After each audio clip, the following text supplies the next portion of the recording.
Barbara expected to walk away with $180,000. That was the plan. Sell the house she had lived in for 27 years, buy something smaller, free up the equity, simplify her life. She had done the math on a napkin. Sale price minus what she owed. Simple subtraction. What she got at closing was $112,000, $68,000 less than she had planned her next chapter around. She had not done anything wrong. She had not been deceived. She had just never run the actual numbers. The transaction costs, the agent commissions, the transfer taxes, the moving expenses, the overlap between selling one home and closing on another. All of it added up to something nobody had warned her about. And Barbara is not unusual. Downsizing is one of the most common financial decisions retirees make. It is also one of the most consistently misunderstood. Not because people are careless. Because the math looks simple from the outside, and it is not. This video is going to walk through the 5 mistakes that quietly cost retirees tens of thousands of dollars when they downsize, so that if this decision is ahead of you, you go in with clear eyes. The assumption most people make is reasonable. Smaller home, lower mortgage or no mortgage at all, freed equity in the bank, simpler life. On paper, it works. In practice, the gap between the assumption and the reality is where the money disappears. There are closing costs on the sale. There are closing costs on the purchase. There are moving costs, storage costs, and often a gap between when the old home closes and when the new one is ready. There are HOA fees or condo fees that did not exist before. There are renovation costs on the new property that nobody budgeted for. And for retirees who have owned their home for 20 or 30 years, there can be a capital gains tax surprise that nobody warned them about. None of these are hidden. They are just not in the simple version of the math that most people run before making the decision. The 5 mistakes below are where that gap lives. This is Barbara's mistake, and it is the most common one. When most people think about the cost of selling a home, they think about the agent commission, 6%. On a $350,000 home, that is $21,000. That number already surprises people. But commission is only the beginning. Seller closing costs, not counting commission, typically run between 2 and 4% of the sale price on top of that. Transfer taxes, title insurance, escrow fees, attorney fees in some states, prorated property taxes. On a $350,000 home, total seller costs including commission can reach 8 to 10% of the sale price. That is up to $35,000 gone before the seller touches a dollar of equity. Then add moving costs. A local move averages between $1,000 and $3,000. A long-distance move, which many downsizers make, runs between $4,000 and $10,000 or more, depending on distance and volume. Add storage if the timing does not line up between closing dates. Add temporary housing if there is a gap. Barbara budgeted for the mortgage difference. She did not budget for any of this. When her settlement statement arrived, the number was real. $112,000, not $180,000. The lesson is not to avoid downsizing. The lesson is to run the full number before making any decision that depends on the equity. Richard is 71 years old. He owned his home for 28 years. He bought it for $190,000. He sold it for $680,000. His gain was $490,000. He knew about the capital gains exclusion.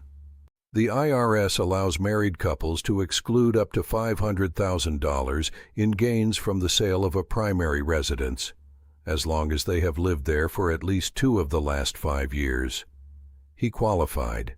His gain of $490,000 fell within the exclusion. He owed nothing in federal capital gains tax on the sale, or so he thought. What Richard did not know is that the exclusion requires the home to have been the primary residence for 2 of the last 5 years. He had moved out 2.5 years earlier to live closer to his daughter, and rented the house out. 2.5 years. He missed the cutoff by 6 months.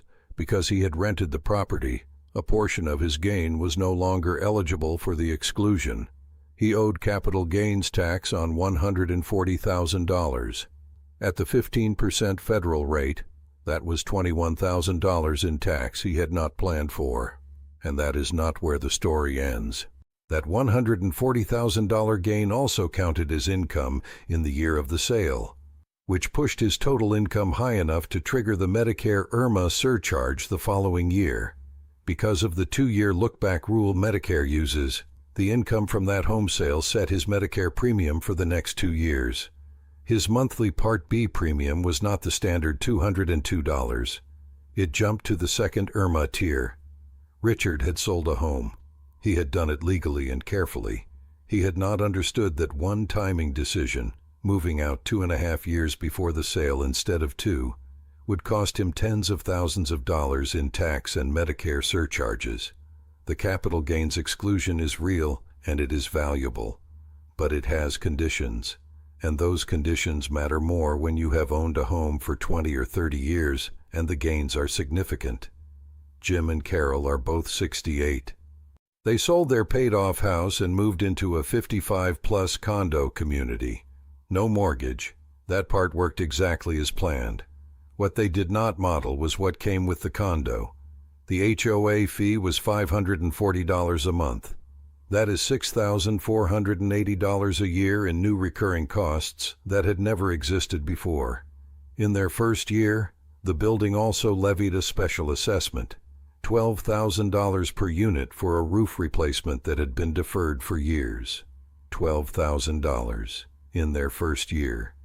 Jim and Carol's total first-year cost of their new lower-cost home, when you added the HOA fee plus the special assessment, was over $18,000 more than they had budgeted. They had focused entirely on the absence of a mortgage. They had not researched the HOA's financial reserves before buying.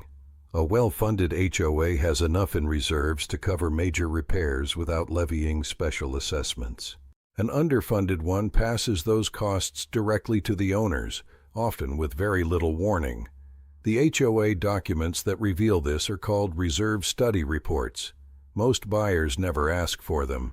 The other recurring cost that surprises many downsizers is condo insurance, which works differently from standard homeowners insurance and is often higher than people expect for a smaller space.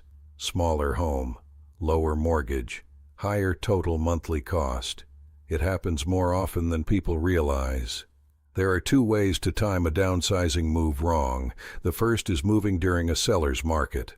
When home prices are high, selling a larger home does generate more proceeds. But buying a smaller home in the same market also costs more. The spread between what you sell for and what you buy for is often smaller than people expect.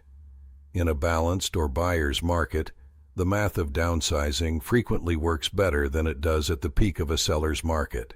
The second timing mistake is waiting too long. Many retirees delay downsizing because the home carries too much emotional weight to address immediately. That is understandable. But health changes, mobility changes. A move that is manageable at 65 becomes significantly harder at 75. And when health forces the decision rather than allowing it, the options narrow. The choice of where to move, how quickly, and on whose terms, those choices shrink under pressure. The research consistently points to a window, somewhere between 62 and 68, enough health and energy to manage the transition well, early enough to benefit from the freed equity for years rather than months, and early enough to make the decision from a position of choice, not necessity. This is the mistake nobody warns you about, and the one that hits the hardest. The financial mistakes in this video are real. They cost people tens of thousands of dollars. But the emotional cost of leaving a home that has held 30 years of life, that is a different kind of cost entirely. The birthdays, the holidays, the room where children grew up, the yard where grandchildren played. Research shows that 1 in 3 retirees who downsize report significant regret in the first year after the move.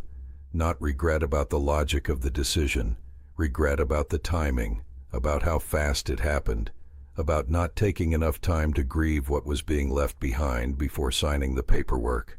The home is not just an asset, it is identity, it is history, and for many retirees, it is the place they had always assumed they would grow old in. Letting go of that requires something that no spreadsheet accounts for. The financial decision and the emotional decision cannot be separated. Both have to be made consciously, and the emotional decision, the real readiness to leave, should probably come first, not as an obstacle to the move, but as the honest foundation it needs. A move made before that readiness arrives tends to produce the regret. A move made after it tends to produce relief. 3 questions worth answering honestly before making this decision. The first is the full net proceeds number, not the sale price. The actual number that lands in the account after every cost is accounted for. Agent commission, closing costs, moving costs, any repairs required before listing, the cost of buying the next home including its closing costs. Run that number completely. Then decide if what remains changes your retirement picture in a meaningful way. If the difference between that number and staying is smaller than expected, that matters. The second question is total monthly cost comparison, not mortgage versus no mortgage, every cost.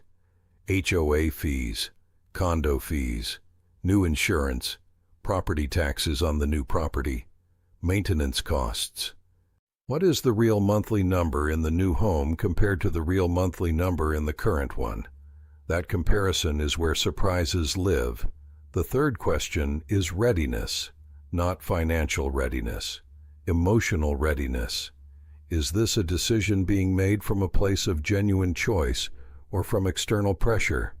From a clear-eyed view of what the next chapter looks like, or from avoidance of a conversation that needs to happen?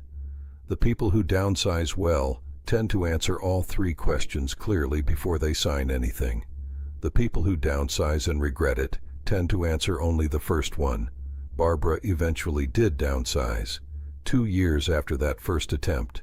This time she hired an agent who walked her through the full cost breakdown before the listing went live. She ran the actual net proceeds number. She researched HOA reserve funds before putting in any offers. She gave herself enough time to grieve the home she was leaving before she left it. She came out ahead. Not by as much as the napkin math had suggested years earlier, but by enough, and without the shock of a number that did not match the plan. The difference was not luck. It was not a better market. It was information. Downsizing can be the right decision for a lot of retirees. It just rarely works the way the simple version of the math suggests. The 5 mistakes in this video, the transaction costs, the capital gains timing, the hidden recurring fees, the timing of the move, and the emotional readiness. Those are the places where people lose money and peace of mind that they did not need to lose. If this channel is giving you things to think about before you need to think about them, make sure to subscribe because these are the exact things we warn you about.